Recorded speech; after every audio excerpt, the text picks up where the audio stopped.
ensiklik Paus Leo Agung ke-13 yang berjudul Rerum Novarum, di mana persoalan ekonomi rumah tangga di Eropa pada waktu perang dan terjadi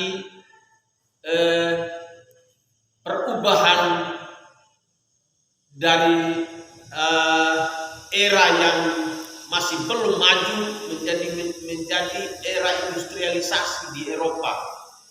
Di situ terjadi bahwa hidup orang kaya atau hidup orang yang berpengaruh itu menjadi semakin kaya, sedangkan hidup sebagai rakyat biasa atau rakyat kecil itu semakin miskin.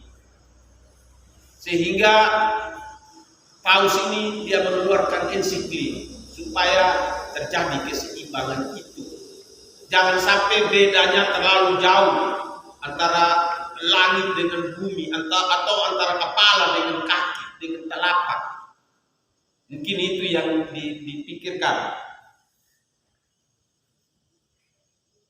Kesenjangan ekonomi di mana jarak pendapatan antara orang kaya dan rakyat biasa, rakyat jelata sangat signifikan perbedaannya, dan terjadi bahwa orang kaya semakin kaya dan orang biasa menjadi sangat miskin. Yang kedua, Bapak Ibu, di Indonesia ini bahwa menjadi umat, menjadi kepala keluarga Katolik itu sangat banyak, cukup besar, dan cukup besarnya juga tinggal di pedesaan. Masih baik kalau mereka yang tinggal dalam kota tinggal di pedesaan. Selain itu juga tingkat hubungan dengan luar itu sangat-sangat sulit, yang membuat mereka tidak ada perkembangan, tidak ada perubahan dalam diri mereka. Itu yang terjadi juga. Potensi rumah tangga kita, rumah tangga Katolik di setiap wilayah paroki besar, banyak berada di pedesaan, malah di stasi-stasi atau lingkungan terpencil. Kita kasih contoh, kalau paroki Alpaka yang paling terpencil itu di Pinavero, stasi Pinavero. Itu naik ke atas itu ngos-ngosan, pakai mereka pergi. Mungkin kalau ini orang pergi ke sana takut juga, jangan sampai jatuh di tengah jalan, kadang-kadang sampai mati. Ada yang keluarga yang pergi nikah, tapi orang Protestan pergi nikah, bis jatuh, pasangan itu mati semua pada waktu itu belum nikah, dan mereka sudah mati sebelum nikah. Itu terjadi. Tapi dari GKS. Lalu mereka berpenghasilan rendah, sehingga terjadi kesenjangan kesadaran menggereja. Maaf, kita sering alami karena kita stasi juga di pedesaan itu, lalu stasi di udik-udik. Kita alami kalau kita tanya, kenapa tidak pergi gereja? Saya punya baju hanya ini, kemarin kena basah, saya tidak bisa datang ke gereja. Kesadaran menggereja bukan dia tidak sadar, tetapi bahwa tidak punya, itu menjadi pemikiran. Yang berikut, tuntutan era atau zaman di mana modernisasi dalam era globalisasi dan milenial dalam era digitalisasi.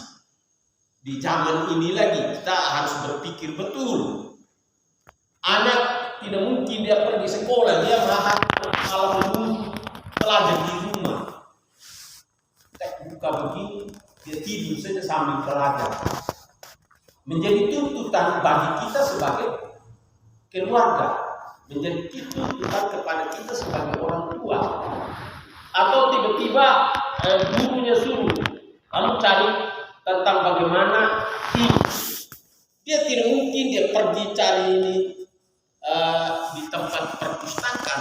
kita buka Google atau YouTube, kita tak begitu, cari data. Dan ini harus diperhatikan bagaimana kita berupaya meningkatkan ekonomi daripada keluarga itu sendiri. Itu menjadi landasan dasar mengapa gereja melihat ini. Bapak Ibu, kita lanjut kepada pengertian. Maaf ya kalau pengertian di sini ini bukan yang menjadi peserta ini para ahli semua banyak.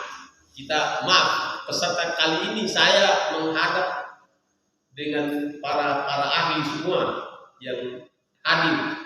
Maka saya sampaikan pengertian ini menurut versi gereja dan versi saya. Maka sedikit saya sampaikan ini. Pengelolaan ekonomi rumah tangga adalah upaya menggerakkan seluruh potensi sumber daya yang dimiliki oleh rumah tangga. Potensi sumber daya yang dimiliki oleh rumah tangga, yaitu sumber daya alam, tanah, air, dan udara yang ada di sekitar rumah. Bakor lingkungannya sekitar rumah kecil, tapi dia bisa berusaha membangun rumah tangga dengan usaha-usaha yang dia miliki, yang dia lakukan. Maaf, ini saya kasih contoh Bakor karena kami kadang-kadang bertemu juga saling berpegang. Yang kedua, potensi sumber daya manusia, suami, istri, dan anak-anak. Sumber daya manusia itu jangan pikir bapak mama ya, jangan pikir bapak mama, saudara dan lain-lain. Mereka punya urusan sendiri. Jadi suami, istri, dan anak kita sendiri itu menjadi potensi sumber daya manusia.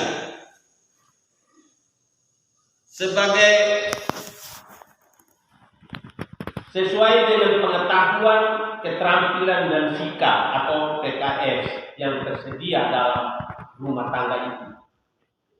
Misalnya ada bapak mama yang sebagai petani, tentu potensi sumber daya manusia dan harus memiliki pengetahuan tentang bertani. Seperti itu.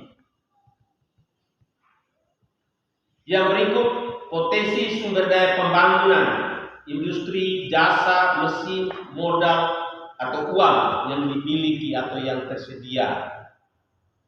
Kita sudah ada listrik, buat apa dengan listrik? Mungkin di samping atau kita beli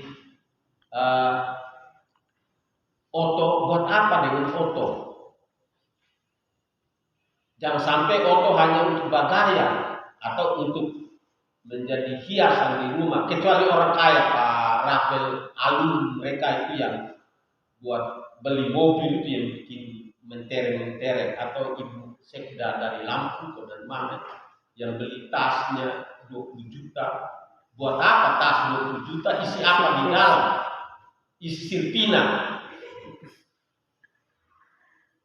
Maaf, tujuannya bahwa nanti sebentar kita akan lihat bagaimana kita mengelola uang. Itu maksudnya, itu hanya sekedar ini. Untuk dapat menghasilkan berproduksi yang dapat memenuhi kebutuhan hidup keluarga dan mencapai keluarga yang sejahtera, lahir dan batin secara jasmani dan rohani.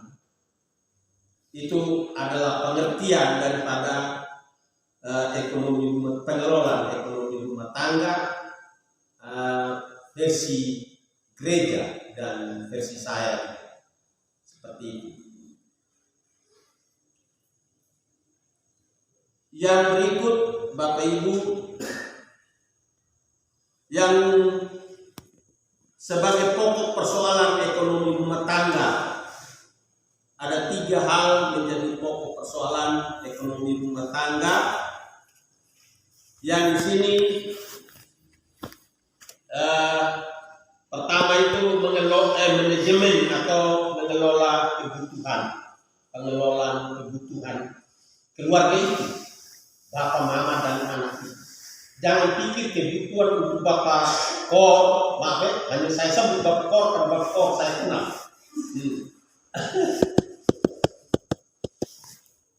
Untuk mereka punya urusan sendiri yang kita pikir untuk keluarga, bapak, mama, dan atau suami, istri, dan anak-anak. Manajemen kebutuhan. Yang berikut, manajemen keuangan. Manajemen keuangan ini mungkin dalam versi sederhana. Kalau manajemen keuangan dalam versi ini, ya kita tidak menurut saya, terlebih bapak mama kita yang ada di pedesaan ini cukup untuk kita dalam keluarga. Yang berikut, manajemen usaha. Nanti kita lihat bagaimana berusaha untuk meningkatkan pendapatan kita sebagai petani, sebagai apa, seperti itu. Yang pertama, manajemen kebutuhan. Mungkin bapak mama punya pandangan apa artinya kebutuhan itu sebetulnya ya lebih pada yang harus kita alami, yang harus kita punyai, atau yang harus ada. Itulah kebutuhan. Kalau makan, minum, pakaian itu harus ada. Tidak bisa tidak. Kalau orang tidak makan mati lapar. Kalau orang tidak punya rumah, orang disebut sebagai gelanggangan. Kalau orang tidak punya pakaian, disebut orang gila juga. Bisa disebut orang gila. Banyak orang gila yang tidak menggunakan pakaian. Seperti itu maksudnya. Baik, manusia atau pasutri harus mengetahui kebutuhan hidup yang utama agar dapat memanfaatkan hasil atau pendapatan secara baik dan benar, dan menghindari pemborosan yang merugikan. Ya kita ini orang Sumba yang tinggal di daerah Sumba ini lebih banyak berpikir. Kalau tadi Pak Termenus katakan kalau anak sekolah uang tidak ada. Tapi kalau pesta 50 juta, 60 juta kerbau jadi galak, itu bawa.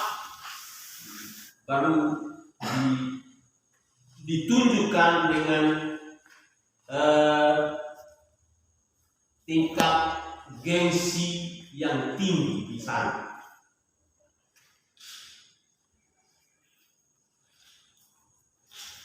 Memanfaatkan hasil pendapatan secara baik dan benar, menghindari pemborosan yang merugikan. Nah, tingkat kebutuhan dan pencapaian kebutuhan itu saya sedikit ambil dari orang punya teori, yaitu teorinya Maslow. Dia mengatakan begini, manusia mempunyai 5 kebutuhan secara umum, 5 kebutuhan. Kalau dalam teori ekonomi di SD, SMP itu mungkin hanya 2. Kebutuhan primer dan kebutuhan sekunder. Kita tahu itu. Tapi Maslow dia mengatakan begini. Kebutuhan dasar pokok hidup manusia. Pertama, kebutuhan dasar pokok hidup manusia, di mana bahwa semua orang atau manusia membutuhkan tanpa kecuali seperti sandang, pangan, pakan, iman atau religius, dan kami, seks. Tidak ada yang bilang tidak. Tidak ada yang bilang saya tidak kami, kecuali tadi ini mereka yang dulu, yang om tadi pater mereka. Tapi mereka hanya mentaati kaum, tidak kami. Mau mentaati kaum itu. Tapi bahwa mereka bukan tidak suka kami. Itu. Atau mereka bukan merupakan kebutuhan kami. Memang mereka butuh sebetulnya. tetapi taat pada kaum itu yang penting.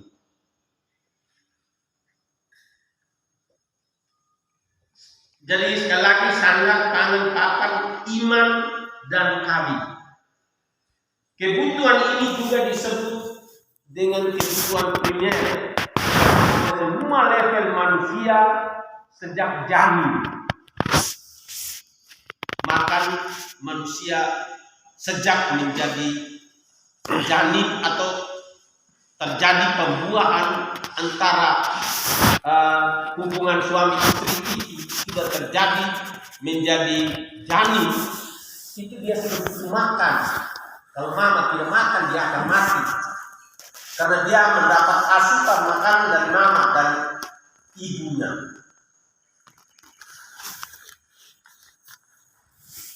Dia juga butuh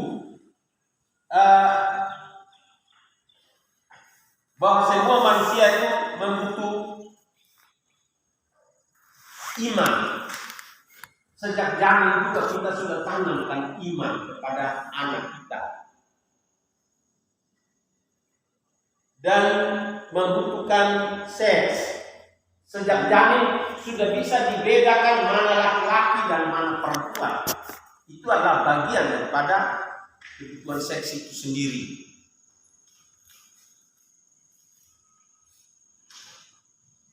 Yang kedua, kebutuhan pokok manusia, yaitu keamanan atau security. Tetapi dibutuhkan hanya bagi orang yang sadar akan rasa takut, sadar akan rasa malu, dan sadar akan rasa sakit atau mati. Butuh aman. Tapi kalau yang sudah tidak sadar dalam arti masih anak kecil, mereka jalan apa adanya. Dia tidak tahu apa itu aman atau tidak. Kalau dia bermain sampai jatuh jurang, itu bukan urusannya dia dalam pemikiran dia.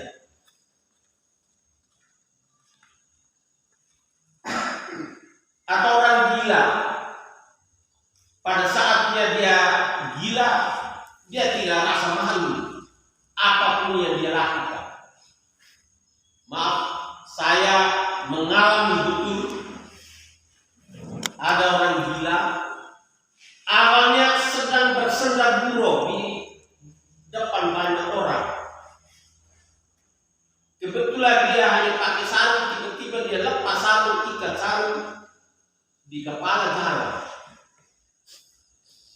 Pada saat orang banyak dan pada saat satu situasi dia bersenda gurau dengan orang. Berarti tidak ada rasa malunya. Bukan dia tidak tahu malu sebetulnya. Hanya pada saat tertentu dia tidak memiliki rasa itu.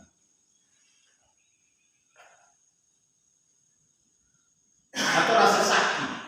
Mana anak-anak dia tahu sakit atau apa. Yang penting kalau dia main dia sampaikan ke kepala. Sebentar rasa sakit baru dia berteriak. Tapi dia tidak tahu bahwa itu akan sakit. Itu kebutuhan pokok manusia. Yang berikut kebutuhan sosial. Biasa pemerintah sebut dengan kebutuhan sosial dasar. Kebutuhan sosial dasar yaitu kebutuhan akan kesehatan dan pendidikan. Itu lebih pada itu. Bahwa manusia kita butuh pendidikan, butuh sehat. Dibutuhkan oleh setiap orang sesuai dengan saatnya, pada saatnya. Pada saat orang sakit baru dibutuhkan. Pada saat umur sekolah harus sekolah. Sedangkan kalau belajar berbeda dengan pendidikan. Belajar kan kita belajar sendiri. Itu kebutuhan sosial dasar. Dibutuhkan oleh semua orang pada saat ia mengalami dan ia